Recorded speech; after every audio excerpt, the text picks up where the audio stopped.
Olá a todos, hoje um dia mais friozinho, nós vamos esquentar nossos corações, tendo mais uma aula de teoria geral do Estado. E dando sequência aos nossos ensinamentos e os nossos aprendizados, porque eu aprendo muito com vocês também, nós vamos falar de sistemas eleitorais. Na aula passada nós falamos sobre sufrágio, o direito ao voto, né? Então hoje nós vamos falar de sistemas eleitorais, como isso é colocado em prática, tá? Para o cumprimento de um dos direitos constitucionais do cidadão é o sufrágio, através da escolha de um representante, deve-se ter em mente a forma pela qual será usada para alcançar o melhor resultado de representatividade, ou seja, para eu exercer o meu direito, minha garantia constitucional num Estado democrático na qual eu vivo, eu preciso ter em mente qual é o sistema que vai ser usado para que a gente possa alcançar da melhor forma possível o nosso voto ser exteriorizado. Então, eu vou usar aqui o chamado sistema eleitoral. Qual o sistema eleitoral?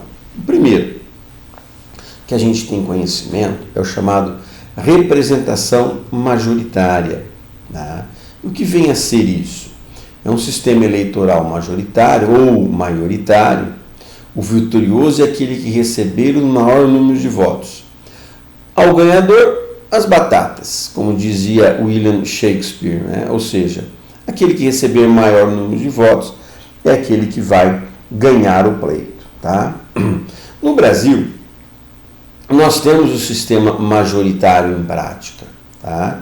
Então, o sistema majoritário ou maioritário no Brasil, ele é adotado nas eleições para senador da República, presidente da República, governador da República e prefeitos. Tá? Então, esses sistemas, como é que eu conto? Como é que eu sei quem ganhou o maior? Esse sistema leva em conta o número de votos válidos ofertados ao candidato registrado por partido político. Tá? Eu deixei votos válidos em vermelho e fiz a observação para que a gente tenha conhecimento do que é um voto válido. Muitas vezes nós nos deparamos com algumas coisas e não que a gente não saiba, mas a gente pode ter dúvidas o que é um voto válido. Segundo o Tribunal Superior Eleitoral, o voto válido, né, define como votos válidos, votos efetivados pelos eleitores, descontados os votos em brancos e os votos nulos, ou seja, aquele voto no qual eu dou a uma pessoa ou a um partido político. Esses são considerados votos válidos.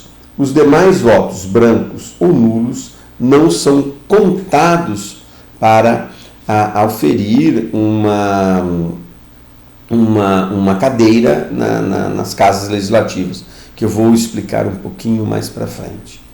Há duas espécies de sistema eleitoral majoritário, o que nós chamamos majoritário simples e majoritário absoluto.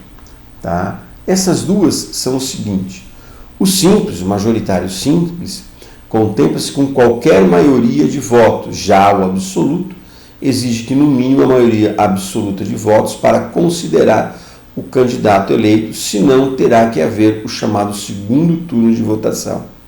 Nós temos os dois no Brasil, nós temos.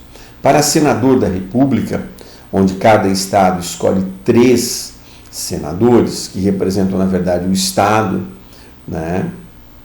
É a questão do majoritário simples. Tá? Ou seja, um turno só, aquele que tiver mais voto, leva e acabou. Tá? No sistema majoritário simples, é adotado nas eleições para senador e prefeitos de municípios com menos de 200 mil eleitores. Tá? Então, está lá na nossa Constituição Federal, no artigo 29, que majoritário simples senadores e prefeitos em municípios com menos de 200 mil eleitores. Tá? Já o majoritário absoluto é adotado nas eleições para presidente da República, governadores e prefeitos de municípios, obviamente, com mais de 200 mil eleitores. Bom, sistema proporcional. Depois vocês corrigem o erro que eu bati com A no final, tá? A representação proporcional ou voto proporcional é um sistema eleitoral do vencedor múltiplo no qual a proporção de cadeiras parlamentares ocupada por cada partido é diretamente determinada pela proporção de votos obtidas por ele. Parece um pouquinho complicado, mas eu trouxe para vocês, para descomplicar, uma forma de cálculo, já deixei ali, e para isso eu preciso achar o que nós falamos e determinamos como quociente eleitoral. Então, primeiro, o que é um quociente eleitoral e como chega-se a esse quociente eleitoral? Então, tá lá, dividindo-se o número de votos válidos, já expliquei o que é o número de votos válidos, apurados pelos lugares a preencher em cada circunscrição eleitoral, desprezada a fração de igual ou inferior a meio.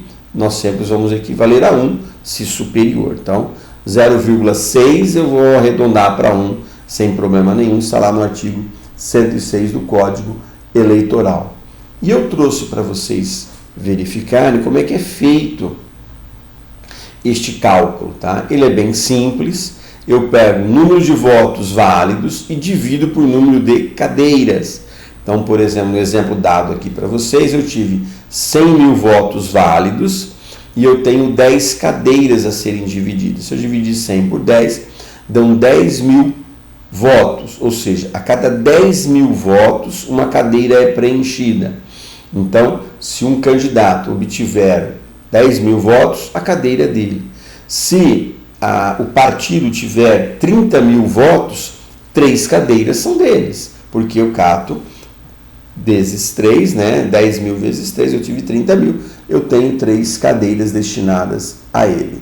Tá? Isso garante, em tese, que as minorias também tenham participação na forma de governo, nos governos nas quais irão participar. E por derradeiro, nós temos chamado sistemas distritais. Então, majoritário, proporcional e agora sistemas distritais.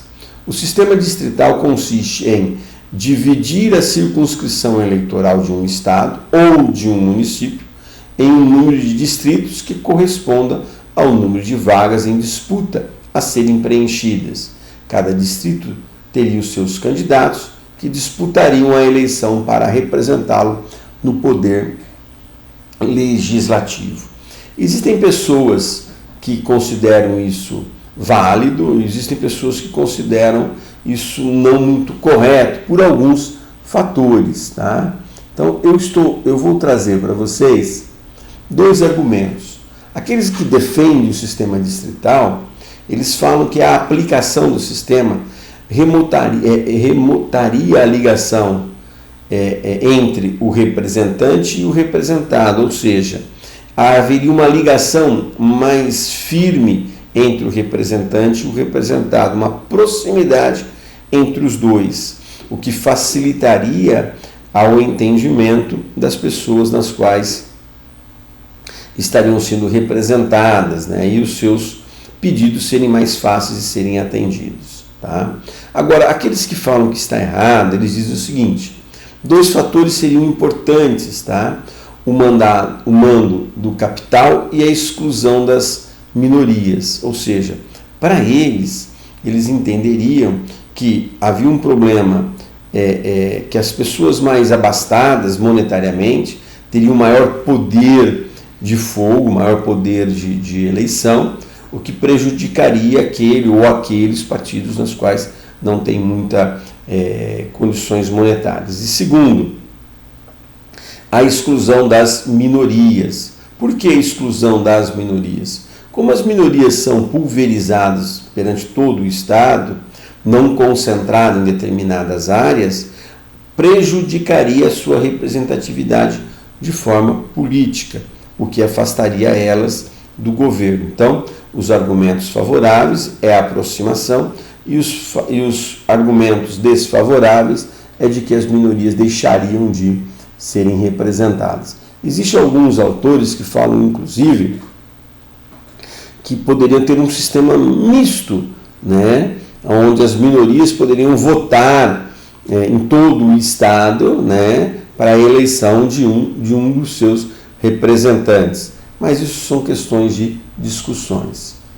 Sendo assim, hoje a matéria é um pouquinho mais curta, né, há uma pergunta que a gente tem que deixar para vocês, como a gente sempre faz, né, para que vocês possam pensar um pouquinho. Independentemente do sistema eleitoral a ser adotado no Brasil, majoritário, proporcional, ou até mesmo o distrital, seria necessário a eliminação da reeleição? Eu pedi aqui para que vocês explicassem, né? Então, independente do sistema eleitoral, seria necessário a retirada da eleição, não só para o executivo, mas também para o legislativo? Então, essa é a aula de hoje, tá? Que será ministrada no dia de hoje, né? Inclusive, né? No dia de hoje, para vocês todos. Obrigado a todos.